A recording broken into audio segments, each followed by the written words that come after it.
المقابلہ کی حضرت موسیٰ سیریز کے پہلے حصے میں ہم نے دیکھا تھا کہ حضرت یوسف کے بعد مصر میں بنی اسرائیل کیسے آباد ہوئے، وقت کے ساتھ ساتھ ان کی تعداد میں کیسے اضافہ ہوا اور پھر وہ کس طرح فرعون کے ظلم اور غلامی کا شکار بنے۔ ہم نے ان حالات کے ساتھ ساتھ ان غلط فہمیوں پر بھی روشنی ڈالی جو عام طور پر لوگوں میں مشہور ہیں، جیسے کہ بنی اسرائیل کی آبادی کی اعداد و شمار، فرعون کا نام اور اس کے خواب کی حقیقت وغیرہ۔ اب ہم ان تمام تاریخی اور پس منظر کی باتوں کے بعد اس سیریز کے دوسرے حصے میں ایک نئے اور اہم باب کا آغاز کریں گے۔ یہ باب ہے حضرت موسیٰ کی پیدائش کا۔ ہم دیکھیں گے کہ قرآن اور بائبل دونوں حضرت موسیٰ کی پیدائش اور ان کے ابتدائی حالات کو کس طرح بیان کرتے ہیں، ان کے والدین کے بارے میں کیا روایات ملتی ہیں اور کس طرح ایک بے رحم بادشاہ یعنی فرعون کے حکم کے باوجود حضرت موسیٰ محفوظ رہے۔ مزید ہم یہ بھی دیکھیں گے کہ وہ کس طرح ایک غریب غلام گھرانے سے نکل کر فرعون کے شاہی محل میں پرورش پاتے ہیں، اور اس کہانی کے گرد پائی جانے والی مزید غلط فہمیوں اور اسرائیلیات کو بھی واضح کریں گے۔ حضرت موسیٰ کا تعلق کسی عام خاندان سے نہیں تھا، بلکہ اس نسل سے تھا جسے بنی اسرائیل میں مذہبی خدمت کے لیے ایک خاص اور منفرد حیثیت حاصل تھی۔ بائبل کے مطابق موسیٰ لاوی کی نسل سے تھے۔ لاوی حضرت یعقوب کے 12 بیٹوں میں سے ایک تھے۔ یہ 12 بیٹے آگے چل کر بنی اسرائیل کے 12 قبائل کہلائے۔ لاوی انہی میں سے تیسرا بیٹا تھے۔ یہ جاننا ضروری ہے کہ بائبل کی روایت کے مطابق اللہ نے بنی اسرائیل کے 12 قبائل میں سے صرف لاوی کی نسل کو ایک خاص خدمت کے لیے منتخب کیا۔ باقی قبائل کو زمین وراثت میں ملی، لیکن لاوی کو زمین نہیں دی گئی۔ اس کی بجائے انہیں اللہ کے گھر اور بعد میں ٹیمپل کی خدمت سونپی گئی۔ یہی وجہ ہے کہ کہانت یعنی پریسٹ ہوڈ بھی اسی خاندان سے مخصوص ہوئی۔ ہارون کی اولاد کاہن یعنی پریسٹ کہلائی، جبکہ باقی لاوی مذہبی خدمت گزار یعنی لیویٹس کہلاتے تھے۔ اسی طرح حضرت موسیٰ اور حضرت ہارون دونوں ایک ایسے خاندان سے تھے جسے بنی اسرائیل میں سب سے زیادہ روحانی حیثیت حاصل تھی۔ بائبل میں صاف الفاظ میں لکھا ہے، اور لاوی کے خاندان کا ایک آدمی گیا اور لاوی کی بیٹی کو بیوی بنایا، اور اس عورت نے حاملہ ہو کر ایک بیٹا جنا۔ دوسری طرف قرآن موسیٰ کے والدین کے نام یا نسب کا ذکر نہیں کرتا، اس کی بجائے قرآن کا فوکس موسیٰ کی والدہ کی کیفیت اور اس پر نازل ہونے والی غیر معمولی وحی پر ہے، جیسے کہ سورۃ القصص میں فرمان ہے، اور ہم نے موسیٰ کی ماں کو وحی کی کہ اسے دودھ پلاتی رہ، پھر جب تجھے اس کی جان کا خوف ہو تو اسے دریا میں ڈال دے، اور نہ ڈر اور نہ غم کر، بے شک ہم اسے تیری طرف واپس لائیں گے اور اسے رسولوں میں سے بنائیں گے۔ پچھلے حصے میں ہم دیکھ چکے ہیں کہ فرعون نے بنی اسرائیل کے نومولود لڑکوں کے قتل کا حکم جاری کیا تھا۔ قدرتی طور پر حضرت موسیٰ کی والدہ یوکیبد کچھ عرصے تک اپنے بیٹے کو چھپانے میں کامیاب رہیں، لیکن دل میں یہ خوف برابر موجود تھا کہ کہیں فرعون کے سپاہی بچے کو ڈھونڈ نہ لیں۔ یہی کیفیت بائبل اور قرآن دونوں میں مختلف انداز میں بیان ہوئی ہے۔ بائبل کہتی ہے جب وہ اسے زیادہ دن چھپا نہ سکی تو اس نے اس کے لیے ایک پیٹی بنائی اور اس میں بچہ رکھ کر اسے دریا کے کنارے رکھ دیا۔ اس کے برعکس قرآن میں اس منظر کو اس طرح بیان کیا گیا ہے، اسے صندوق میں ڈال دے اور دریا میں ڈال دے۔ ان دونوں باتوں میں اہم فرق یہ ہے کہ بائبل کے مطابق یہ قدم صرف ماں کے انسانی خوف کی وجہ سے تھا، جبکہ قرآن کے مطابق یہ کوئی انسانی فیصلہ نہیں بلکہ اللہ کی طرف سے الہام کے نتیجے میں اٹھایا گیا قدم تھا، جس میں یقین دہانی اور تسلی شامل تھی۔ اس کے بعد حضرت آسیہ کے کردار، حضرت موسیٰ کے دریا سے نکلنے اور محل تک پہنچنے کے واقعے پر قرآن اور بائبل دونوں مختلف زاویہ رکھتے ہیں۔ بائبل کے مطابق فرعون کی بیٹی نے نہانے کے وقت دریائے نیل میں صندوق دیکھا اور بچہ پا کر اسے محل میں لے گئی۔ دلچسپ بات یہ ہے کہ اس موقع پر ایک روایت یہ بھی ہے کہ موسیٰ کا نام عبرانی زبان سے ماخوذ ہے، جیسا کہ بائبل میں بیان کیا گیا ہے، اور اس نے اس کا نام موسیٰ رکھا اور کہا کہ میں نے اسے پانی سے نکالا ہے۔ مو یعنی پانی اور سا کا مطلب نکالا گیا بچہ ہے، یعنی پانی سے نکالا گیا بچہ۔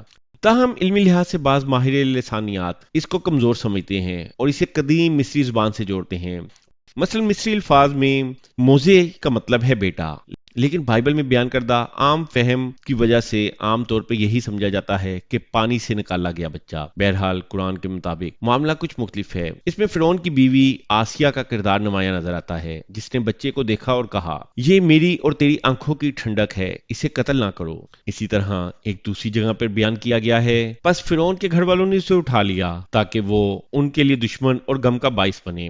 یہاں ایک گہرا خدائی اصول نظر آتا ہے، اللہ کی تقدیر جب نافذ ہوتی ہے تو انسان خود اپنے مستقبل کے زوال کے اسباب کی پرورش کرتا ہے۔ فرعون نے اپنے دشمنوں کو چن چن کر قتل کرنے کا حکم دیا تھا، مگر قدرت نے اسی محل میں اس شخص کو پروان چڑھایا جو اس کے تخت و تاج کے زوال کا سب سے بڑا سبب بننے والا تھا۔ فرعون نے اپنے ہاتھ سے اپنے دشمن کو اٹھایا، یہ جانتے ہوئے کہ اس کا تعلق اسی قوم سے ہے جسے وہ غلام بنائے ہوئے ہے۔ یہی وہ مقام ہے جہاں قرآن ایک اور دلچسپ اور عظیم پہلو کو بیان کرتا ہے۔ موسیٰ کی ماں نے جب اللہ کے حکم سے بچے کو دریا میں ڈال دیا تو دل گھبرا رہا تھا، مگر اللہ نے اس کے دل کو مضبوط کر دیا۔ اس یقین دہانی کے بعد موسیٰ کی بہن ان کا پیچھا کرتے ہوئے محل کے قریب پہنچ گئی تاکہ دیکھے کہ اس کا بھائی کہاں جاتا ہے۔ اسے قرآن میں اس طرح بیان کیا گیا ہے، اور موسیٰ کی ماں کا دل حالی ہو گیا اور اس نے اس کی بہن سے کہا، اس کے پیچھے چلتی رہ۔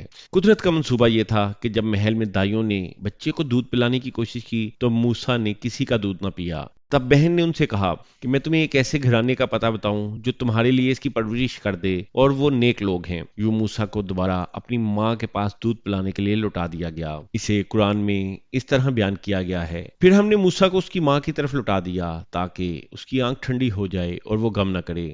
یہ تمام واقعات مکمل طور پر قرآن میں بیان ہوئے ہیں اور نہایت مضبوط ہیں۔ سورۃ القصص میں واضح ہے کہ موسیٰ کی بہن تعاقب کرتی رہی اور اس کے ذریعے اللہ نے ماں کو دوبارہ بچے سے ملا دیا۔ اس لیے بہن والی روایات اسرائیلیات نہیں بلکہ قرآن کا حصہ ہے۔ البتہ بائبل میں یہ تفصیل کچھ مختلف ہے۔ وہاں موسیٰ کی بہن کا ذکر ہے کہ وہ کنارے کھڑی دیکھتی رہی اور فرعون کی بیٹی سے بات کی، اور اس کے کہنے پر موسیٰ کی ماں کو بطور داعیہ بلایا گیا۔ فرق یہ ہے کہ قرآن اس پورے عمل کو اللہ کے منصوبے کے طور پر دکھاتا ہے، جبکہ بائبل میں یہ ایک انسانی تدبیر کی طرح بیان ہوتا ہے۔ اس کے بعد جہاں تک حضرت موسیٰ کے بڑے بھائی کا تعلق ہے، بائبل کے مطابق حضرت ہارون حضرت موسیٰ سے 3 سال بڑے تھے، اور موسیٰ جیسے کہ ایکسوڈس میں بیان کیا گیا ہے، اور موسیٰ 80 برس کا تھا جب فرعون سے بات کرنے گیا، اور ہارون اس سے 3 سال بڑا تھا۔ اس سے ایک دلچسپ نقطہ سامنے آتا ہے، اگر فرعون کا حکم یہ تھا کہ بنی اسرائیل کے ہر نومولود لڑکے کو قتل کیا جائے تو پھر حضرت ہارون بھی زندہ نہ رہ پاتے۔ یہ اس بات کا واضح اشارہ ہے کہ یہ فرمان ہر وقت اور ہر سال جاری نہیں رہا، بلکہ کسی خاص مدت یا وقفے کے دوران دیا گیا تھا۔ اگر یہ فرمان ہر وقت جاری رہتا تو ہارون زندہ ہی نہ رہتے۔ قرآن میں حضرت ہارون کا ذکر بار بار آتا ہے، لیکن ان کی عمر یا موسیٰ سے فرق نہیں بتایا گیا۔ قرآن صرف یہ واضح کرتا ہے کہ ہارون کو اللہ نے موسیٰ کا مددگار بنایا تاکہ دونوں مل کر فرعون کا مقابلہ کریں۔ بڑھتے بڑھتے حضرت موسیٰ فرعون کے محل میں جوان ہوئے۔ وہ محل کی آسائشوں اور شان و شوکت میں پلے بڑھے، مگر دل سے اپنی مظلوم قوم بنی اسرائیل کے دکھ درد کو محسوس کرتے تھے۔ بالآخر ایک دن وہ واقعہ پیش آ گیا جس نے نہ صرف ان کی زندگی بلکہ پوری بنی اسرائیل کی تاریخ کا رخ بدل دیا۔ انہوں نے دیکھا کہ 2 آدمی جھگڑ رہے ہیں، ایک بنی اسرائیل یعنی ان کی اپنی قوم کا فرد تھا، اور دوسرا قبطی یعنی فرعون کی قوم کا آدمی۔ اس اسرائیلی نے موسیٰ سے مدد مانگی اور موسیٰ نے غیر ارادی طور پر قبطی کو ایک مکہ دے مارا۔ یہ صرف ایک ضرب تھی، لیکن وہی ایک ضرب قبطی کی موت کا سبب بن گئی۔ موسیٰ کا قتل کا کوئی ارادہ نہیں تھا، مگر وہ مکہ اس شخص کے لیے جان لیوا ثابت ہوا۔ قرآن اس واقعے کو یوں بیان کرتا ہے، پس موسیٰ نے اسے مکہ مارا اور وہ مر گیا۔ موسیٰ نے کہا، یہ شیطان کا کام ہے۔ یہاں سے حضرت موسیٰ کے کردار کا ایک خاص پہلو نمایاں ہوتا ہے۔ انہوں نے فوراً اپنے عمل پر ندامت کا اظہار کیا اور اسے شیطان کا کام قرار دیا۔ یہ طاقت کے غرور کا واقعہ نہیں بلکہ ایک جذباتی لغزش تھی۔ ایک غلط فہمی یہ بھی عام ہے کہ حضرت موسیٰ کے پاس 10 آدمیوں جتنی طاقت تھی، اسی طاقت کے زور پر قبطی مار گیا۔ یہ اسرائیلی روایت ہے جس کی قرآن وضاحت نہیں کرتا، بلکہ یہ صاف ظاہر کرتا ہے کہ معاملہ طاقت کا نہیں بلکہ ایک غیر ارادی عمل کا تھا۔ اس کے مقابلے میں بائبل میں اس واقعے کو کچھ مختلف انداز میں پیش کیا گیا ہے۔ بائبل بیان کرتی ہے، موسیٰ نے پہلے ادھر ادھر دیکھا، اور جب انہوں نے دیکھا کہ وہاں کوئی نہیں ہے تو اس نے مصری کو مار ڈالا اور پھر اسے ریت میں چھپا دیا۔ یعنی بائبل کے مطابق موسیٰ نے جان بوجھ کر ایک مصری کو قتل کیا اور پھر اس کی لاش کو چھپانے کی کوشش کی، جبکہ قرآن اسے ایک غیر ارادی عمل بتاتا ہے۔ یہاں ہمارے سامنے ایک اور گہری حقیقت بھی آتی ہے۔ اگرچہ حضرت موسیٰ فرعون کے گھر میں پرورش پا رہے تھے، مگر وہ اچھی طرح جانتے تھے کہ وہ قبطی یا فرعونی نسل سے نہیں ہیں بلکہ بنی اسرائیل سے تعلق رکھتے ہیں۔ ان کی ہمدردی اپنی قوم کے ساتھ تھی، اس لیے انہوں نے قبطی کے مقابلے میں اسرائیلی کی مدد کی۔ یہی احساس آگے چل کر ان کی نبوت اور فرعون کے مقابلے میں ان کے مشن کی بنیاد بنا۔ اگلے دن قرآن کے مطابق موسیٰ شہر میں حالات دیکھنے نکلے تو وہی اسرائیلی جس کی کل انہوں نے مدد کی تھی دوبارہ جھگڑ رہا تھا۔ اس نے موسیٰ کو دیکھتے ہی کہا، کیا تم مجھے قتل کرنا چاہتے ہو جیسے کل تم نے ایک آدمی کو قتل کر دیا؟ یہ منظر 2 اہم پہلو سامنے لاتا ہے۔ پہلا یہ کہ قتل کا راز اب چھپا نہیں رہا بلکہ شہر میں پھیل چکا تھا، چونکہ گواہ صرف 3 تھے اور ایک مر چکا تھا، اس لیے غالب امکان یہی ہے کہ یہ راز اسی اسرائیلی نے افشا کیا۔ دوسرا پہلو بنی اسرائیل کی فطرت سے جڑا ہے۔ وہ اپنے محسن کے خلاف ہی زبان درازی اور الزام تراشی پر اتر آئے۔ موسیٰ نے جس کی مدد کی تھی وہی ان کے قاتل ہونے کی بات پھیلا رہا تھا۔ اس سے ظاہر ہوتا ہے کہ بنی اسرائیل کے مزاج میں جھگڑالو پن اور احسان فراموشی کتنی گہری جمی ہوئی تھی۔ بائبل میں یہ منظر اور بھی تفصیل سے ہے، لیکن وہاں ایک اور نقطہ شامل ہوتا ہے۔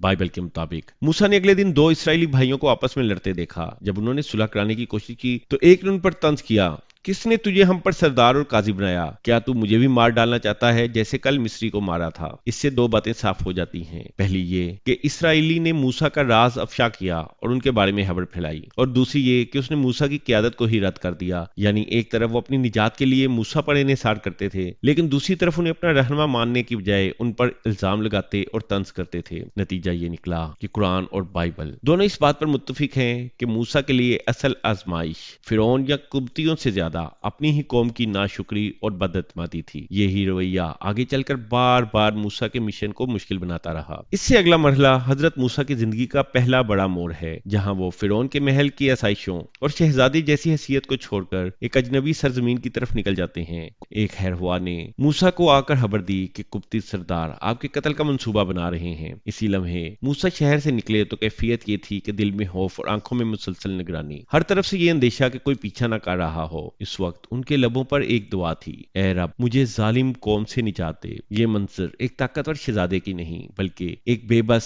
اور بے سہارا انسان کی تصویر کھینچتا ہے جو صرف خدا پر بھروسہ کر کے نکل رہا ہے۔